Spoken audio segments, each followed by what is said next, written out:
Olá, seja bem-vindo à Culturaria da Rê. No vídeo de hoje você vai conhecer o escudo de Aquiles e tudo o que ele representa nesse momento do cosmos, da Ilíada e da vida de Aquiles. Quer conhecer essa história? Fica comigo até o fim do vídeo que eu vou te contar. Faça esse vídeo chegar a mais pessoas no YouTube. Deixe seu joinha, se inscreva no canal e ative o sininho. Toda semana tem vídeo novo por aqui. Agora, vamos para o nosso conteúdo. Pessoal, estamos aqui no canto 18 da Ilíada. E só para a gente lembrar, estamos no momento em que Patroclo morre, Aquiles fica sabendo, sofre descomunalmente, de uma forma que a mãe dele, Tétis, que está lá no fundo do oceano, escuta o soluço, o choro e os gritos e vem falar com ele. Quando ela descobre o que aconteceu e que Aquiles quer entrar na guerra para vingar a morte do primo, quer matar Heitor a qualquer custo e ele vai voltar agora para a guerra de qualquer jeito, Tétis pede que ele espere um pouco, porque ele está sem a sua armadura, sem seu elmo, sem seu escudo, porque tudo isso foi levado com Patroclo. Ele estava vestindo a armadura de Aquiles e ela foi levada como um troféu de guerra por Heitor. Ou seja, Aquiles não tem como ir para a guerra. Ela fala: espera, meu filho, que eu vou falar com Hefestos. Hefestos, deus ferreiro, vive ali nos vulcões, faz as armas dos deuses e ele está me devendo um favor. Eu vou lá pedir esse favor para ele e já te trago as armas novas. Então é nesse contexto que Tétis vai falar com Deus Hefestos e pedir que ele faça uma nova armadura, um novo escudo, elmo, perneiras, para que Aquiles possa voltar para a guerra e realizar a sua vingança. A gente precisa lembrar que os escudos, eles não são só uma proteção. Mesmo quando a gente fala do escudo não simbólico, não que esteja numa obra como a Ilíada, mas o escudo que era utilizado mesmo pelos guerreiros na Grécia, na Pérsia, durante a Idade Média, existe uma relação muito forte entre o símbolo que está no escudo e a pessoa que carrega. Pode ser um símbolo de um reino, pode ser um símbolo de uma família, como tinha muito na Idade Média. E no caso aqui da Grécia, o que se coloca no escudo está falando muito dos valores. É como se fosse, pelo escudo você sabe quem é que está do outro lado. Então fica muito importante pela simbologia que o escudo tem, né? como se ele fosse os nossos princípios, nossos valores, muita coisa está associada aqui nesse escudo, né? Então, por isso é interessante a gente entender um pouco as imagens que Homero escolhe para colocar nesse escudo. O escudo de Aquiles vai falar do microcosmos e do macrocosmos. Eu tenho aqui uma representação que eu peguei na internet e eu só passei para português, mas que ela está muito, muito boa, onde ela vai mostrando justamente todos esses elementos que aparecem no escudo. E a gente vai entendendo um pouco o que Homero quis fazer. Lembra que o escudo está sempre representando quem carrega, então é como se Aquiles carregasse o cosmos todo. Toda a lei de causa e efeito, toda a ciclicidade está representada ali nesse que vai ser, então, o guerreiro que vai definir o destino de todo o mundo manifestado na Guerra de Troia, né? E aí ele traz um pouco dessa ideia, até muito dessa ideia, né? Justamente aqui no Rio Oceano, né? O Rio Oceano, gente, na mitologia, ele é o rio que delimita o universo, né? Eles fazem diversas descrições e no final você sempre termina no Rio Oceano. Então isso daqui dá essa ideia de que o escudo está representando a manifestação do cosmos. Macrocosmos, por quê? Porque aqui no centro eu tenho terra, mar, sol, luas, estrelas, ou seja, eu tenho o cosmos mesmo, né? O céu que representa toda essa imensidão, todo esse mistério, está representado aqui, e ele é delimitado aqui pelo oceano. Então é como se fosse, eu tenho o cosmos, eu tenho a vida do homem, né? Aqui nas coisas simples da vida que a gente vai ver, e no final eu tenho o fechamento da existência. Então a gente diz que ele tem um microcosmos e um macrocosmos dentro dele. Então vamos lá. Aqui ele começa no centro. Primeiro, Homero, eu estou sempre querendo falar Heródoto hoje, gente, não sei o que é isso. Então, quando eu engasgar Homero, é porque eu pensei Heródoto, tá? Homero, então, começa colocando no centro símbolos cósmicos, ou seja, o centro é algo maior, né? Então, ele põe terra, mar, sol, luas, estrelas. No vídeo para membros, eu vou detalhar um pouco mais essas estrelas, porque ele traz algumas constelações, como a Ursa, Órion, as Pleiades, né? A gente vai dar uma olhadinha em todas essas constelações lá no vídeo para membros, ok? Aí depois ele começa, então, a manifestação humana, que é o quê? Duas cidades, uma cidade em paz e uma cidade em guerra.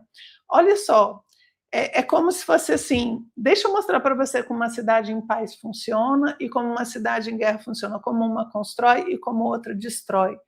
E, na verdade, o pessoal na Guerra de Troia está vivendo essas duas realidades. Por quê? Porque você está tentando proteger a cidade para que ela fique em paz, né? E isso gera a guerra, gera a destruição. Então, é como se o homem tivesse sempre nessa dualidade de proteger, destruir, construir, renovar, ok? Então, a dualidade do cosmos todo, quando surge na civilização, ela está na cidade, porque lembra que as cidades são uma forma de colocar a harmonia do cosmos dentro das relações humanas. Continuando a descrição, Homero vai falar para a gente que a cidade em paz, ele dá diversos... ele fala das noivas, ele fala que os rapazes estão dançando, muita alegria, mas coisas cotidianas, né, do dia a dia da vida das pessoas. E também na cidade em paz, ele fala, olha só a descrição, gente, ele fala que existem pessoas na ágora, né? A ágora é aquela praça pública na cidade grega onde as pessoas iam para discutir as coisas importantes, falar de filosofia, onde você tem os prédios públicos, tudo acontece nessa ágora. Então ele fala que na cidade em paz as pessoas estão na ágora, né? Porque existem dois homens discutindo em relação a um assassinato, uma pessoa que foi morta. E olha só que interessante, a gente está no meio da guerra, mas mais gente do que Homero matou, não tem. E de repente ele fala, olha, na cidade em paz também acontecem mortes, né? Coisas injustas. Só que lá na cidade em paz, como é que você resolve isso? Galera vai para a ágora, a galera vai conversar, vai ter juízes, as pessoas vão se defender, as pessoas vão ter suas indenizações. Então, existe uma forma da cidade em paz de lidar com esses problemas, né? E na cidade em guerra, na cidade em guerra, não tem. Na cidade em guerra, aí ele fala de toda essa destruição, de toda a dor, ele fala de mulheres, crianças, anciões nas muralhas, né? Lembrando que as cidades eram muradas, mas não tem como você não pensar em Troia aqui, que é justamente a cidade que está em guerra, né? Então, você tem esse primeiro círculo, né, em volta aí desse centro cósmico, como uma dualidade de paz e guerra, harmonia e desarmonia. Aí depois, ele vem descrevendo momentos do dia a dia. Então, ele fala das pessoas que estão lavrando a terra, e aqui é interessante porque ele fala que o escudo é todo em ouro, mas que você consegue ver a terra negra. E a terra negra, por que ele consegue fazer isso? Apesar de tudo ser ouro, porque foi Hefestos, Hefestos é um deus, né? E aí o Deus consegue fazer essas coisas maravilhosas num escudo de ouro. Gente, agora deixa eu comentar uma coisa com vocês. Não sei se vocês gostam de Harry Potter, mas olha, não teve como. Quando ele foi descrevendo as coisas que acontecem nesse escudo, eu pensei naqueles retratos do Harry Potter, lembra? Que os quadros estão lá desenhados, aí depois a pessoa começa a caminhar, tem um gato, o gato anda. Gente, é mais ou menos isso, porque ele descreve com tanto detalhe as coisas que acontecem aqui, que você tem a impressão de que eles estão se movimentando, que eles estão se mexendo, e é muito legal, fica muito dinâmico. Esses 3 elementos aqui, né, a terra, o vinho e a ceifa, né, dos cereais, vão falar justamente da vida agrícola, né? A gente fala muito ali da guerra e tudo, mas é um povo que trabalha da terra. É como se você estivesse falando do trabalho, o trabalho ali do dia a dia, de onde as pessoas tiram o seu sustento. Então, depois das cidades, você tem como é que as pessoas vivem. Então, ele fala da terra, fala justamente dessa terra revolvida, que fica negra, mas que, na verdade, tudo é feito de ouro. Aí ele fala da colheita do vinho, a colheita do vinho é muito feliz. No final da colheita, né, o rei está olhando ali para as suas terras e recebe todos com uma grande taça de vinho, é toda uma grande alegria. A ceifa, né, de onde você tira o alimento para fazer o pão. E aí você tem nesse terceiro, né, anel aqui, terceiro círculo, o trabalho na terra, essa vida cotidiana. Aí no próximo, você tem agora, não a terra em si, né, mas o gado e as ovelhas. Então você tem o pastoreio, né? Você está falando da natureza aqui no gado e nas ovelhas e da celebração na dança. A dança é bonita, ele fala que são casais, né, na idade de se casar. A dança de inspiração cretense, bonita, ele falando, as pessoas dançando, os casais meio que paquerando ali, né, uma vida jovem, repleta de energia, com movimento, né, muita alegria. E aqui você tem o gado e as ovelhas, que é o que complementa essa base da terra, né? Então, dentro do gado e das ovelhas, Homero fala do ataque de 2 leões, né? 2 leões vão aqui, o gado tá voltando, está numa grande fila, e quando eles estão voltando, depois de pastarem, por isso que eu falo para vocês que lembra o Harry Potter, né? Porque quando ele vai falar dos leões e de tudo que acontece, você fala, meu Deus, esse negócio vai se movimentar, né? Então, o que ele fala? Que 2 leões, eles chegam, pulam em cima do touro, eles vão atacando todo o gado, e você tem os cães que latem, mas eles não têm coragem de ir, porque afinal de contas são 2 leões, e eles vão perdendo as suas cabeças de gado. É interessante lembrar que Aquiles é chamado de leão muitas vezes na Ilíada pela sua fúria, né? E é, de certa forma, o que ele vai fazer agora buscando vingança.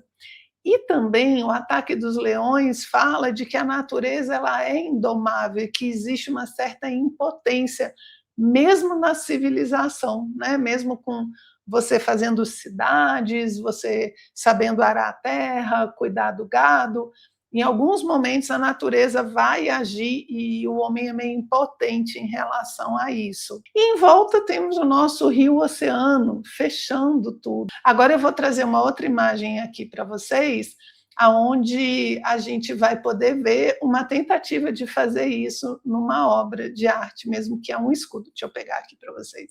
Aqui, gente, essa coisa maravilhosa, né, feita pelo ourives inglês Philip Handel, né, Philip, em 1820, mais ou menos, que é uma das tentativas aqui da gente tentar refazer esse escudo, né? Então, a gente percebe que ele não faz os 5 momentos, mas a gente tem diversos elementos que a gente percebe na descrição feita justamente na obra de Homero. Então, vamos dar uma olhadinha aqui.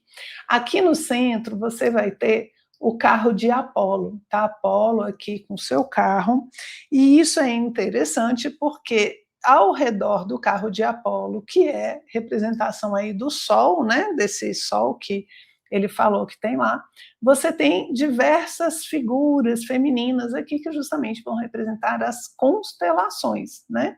Aqui você tem a Lua e aqui diversas estrelas, né? Então, o nosso centro, como representação do cosmos, ficou bem bacana. Homero não fala da carruagem de Apolo, mas foi uma boa sacada que ele teve, né? E em volta aqui, ó, a gente tem estrelas, tá vendo? representando também o céu, dando essa ideia maior de cosmos, tá? Em volta, aqui a gente pode ver como ondas do mar, então realmente o nosso rio oceano, o nosso ourives colocou aqui. Gente, essa peça ela tem 90 centímetros, mais ou menos, certo? E essa parte aqui do centro, do carro de Apolo, ele vai para frente, então ele tem uns 10 centímetros assim para frente, que é um alto relevo. Então, vários elementos que você bate o olho aqui, já dá para pensar que é o escudo de Aquiles. Deixa eu mostrar um para vocês aqui, ó. Tá vendo aqui os leões atacando o gado? Olha, tá aqui o gado, né? A gente tem aqui bois. Você tem os cães, que ele fala que os cães latem, mas não conseguem, né? Não tem coragem de ir contra os leões. Então, tá vendo que a gente, sabendo a história de Aquiles, quando você pega um negócio desse, você consegue ver diversas representações aqui, ó. A gente tem a cidade em paz e que tem o pessoal na ágora, você tem os juízes, as pessoas, né, se defendendo aqui. Aqui você tem as danças, olha só a música, né, eles de mão dadas, tem aqui a dança. Está aqui um casal também, ó, de mão dadas, dançando. Esse aqui está até animadinho, ó. Ginástica olímpica aqui, artística agora, né? O que a gente tem mais que a gente pode ver aqui de cabeça para baixo? Deixa eu virar ele aqui, gente. Coloquei o nosso carro de Apolo aqui de cabeça para baixo, ó, e olha o que você consegue ver aqui. O arado, né? Você tem o gado aqui levando o arado para arar a terra, justamente. E aqui você tem a cidade em guerra. A gente tem aqui a cidade em paz, onde você tem o julgamento, e aqui você tem a cidade em guerra, justamente essa dualidade. Aqui você tem a colheita do vinho, né? Tem elas aqui fazendo a colheita, você tem a comemoração, aí aqui ó, você tem eles recebendo o vinho. Gente, tem bastante coisa, então é uma representação muito legal do escudo de Aquiles, foi a que eu achei assim, mais bonita e queria trazer para vocês. Pessoal, então é isso que eu queria trazer do escudo de Aquiles. Eu espero que vocês tenham gostado, porque no próximo vídeo a gente vai continuar a nossa história, continuar a Ilíada para ver o que acontece quando Aquiles volta para a guerra, ok? Um abraço, vejo vocês lá.